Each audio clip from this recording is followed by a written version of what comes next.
Esse vídeo é uma continuação do vídeo anterior em que eu falava da indústria da crise na igreja, em uma resposta a um seguidor meu que fez uma pergunta de duas partes. Uma perguntava sobre essas pessoas que criticam e vivem de criticar a igreja mesmo sendo católicos, ou seja, católicos tradicionais, fazendo vídeos e mais vídeos sobre crise na igreja e lucrando com isso.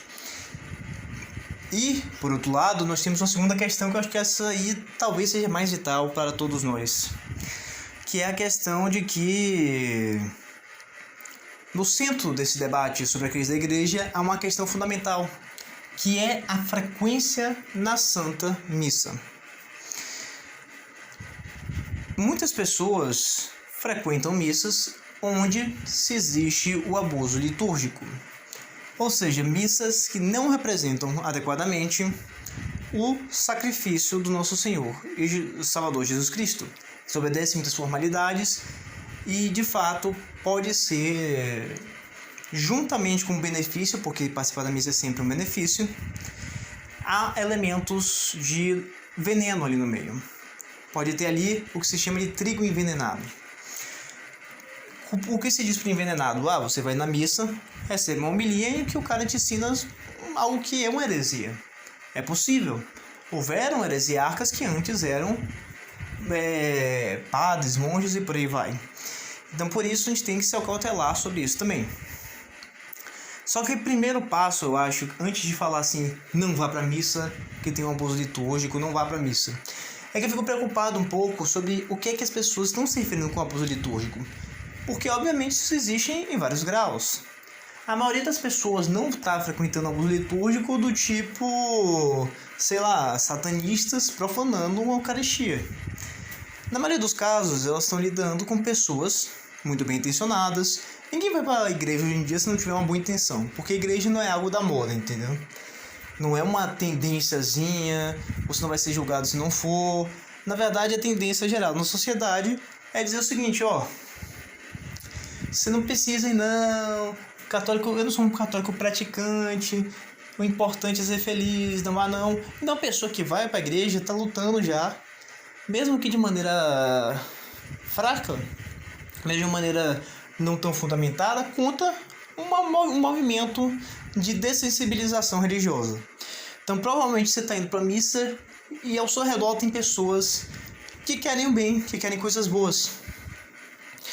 Então, primeira coisa que eu acho é a pessoa ter um certo tino para perceber quão ruim é a missa que ela está frequentando, entendeu? Se não for um sacrilégio grave, você perceber assim que existem erros, mas são erros assim que não são tão graves. Aí você faz o seguinte: primeiro você não perde o hábito de ir para missa, que eu acho que isso aí é horroroso.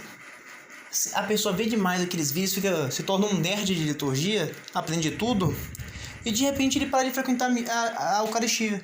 Ou seja, o conhecimento de liturgia que deveria incentivar ele a cumprir o mandamento de frequentar a missa, faz ele se afastar.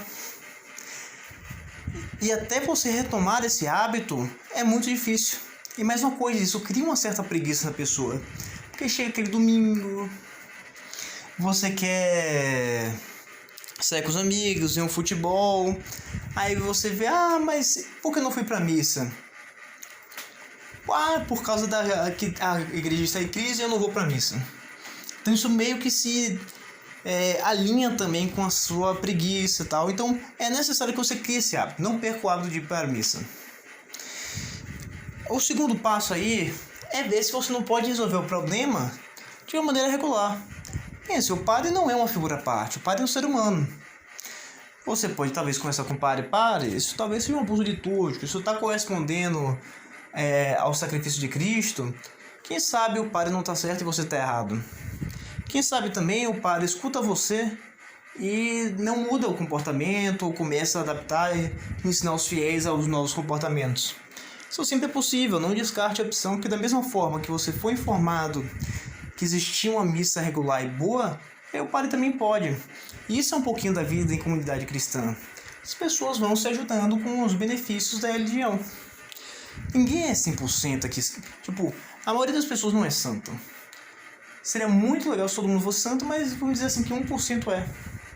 Então de resto eles vão se ajudando, vão procurando a igreja da mesma forma que um doente procura um hospital.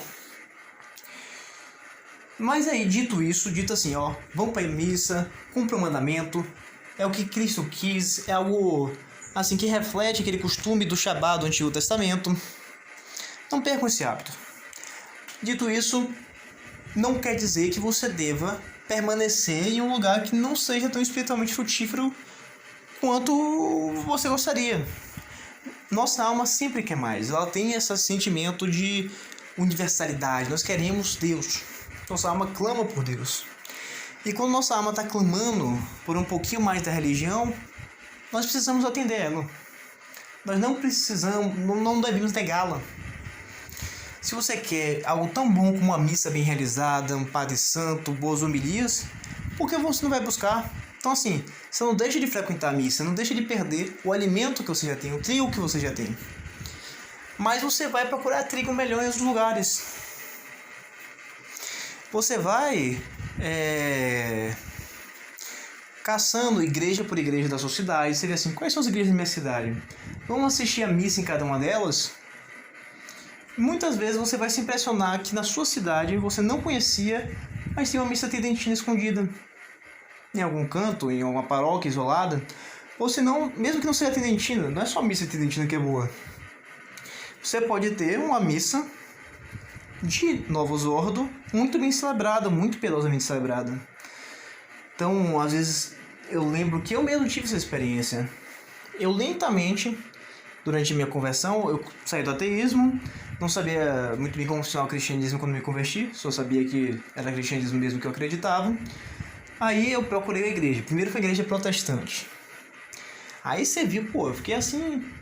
Sempre pensava assim, o pessoal tinha me ensinado que a igreja católica, a igreja era a construtora da civilização, o cristianismo era bom demais, sinônimo de progresso. Aí eu entrei na igreja protestante e via, assim, era um negócio mangueado. O pessoal botando um PowerPoint, tocando violão. O negócio parecia meio que uma festinha. Aí eu vi, pô, isso não parece sagrado, isso não parece nada elevado, não é isso que eu queria. Aí lentamente eu fui procurando, vi assim... Claro, já tinha me fundamentado com a igreja católica. Aí eu fui visitando missas católicas e fui aprendendo sobre as missas católicas, evoluindo, buscando missas melhores para cá e para lá, até que eu descobri que existem várias missas, Novos Ordos e tridentinas acontecendo na minha cidade que funcionam muito bem, com bons padres fiéis, que confessam regularmente e por aí vai. Então é muito importante que você dê o que sua alma quer, dê um pouquinho mais de Deus, dê uma forma mais por de religião. Nós devemos, nunca é pouco, ter ambição religiosa. Você não pode ter ambição de besteira desse mundo, mas a ambição religiosa sempre é boa.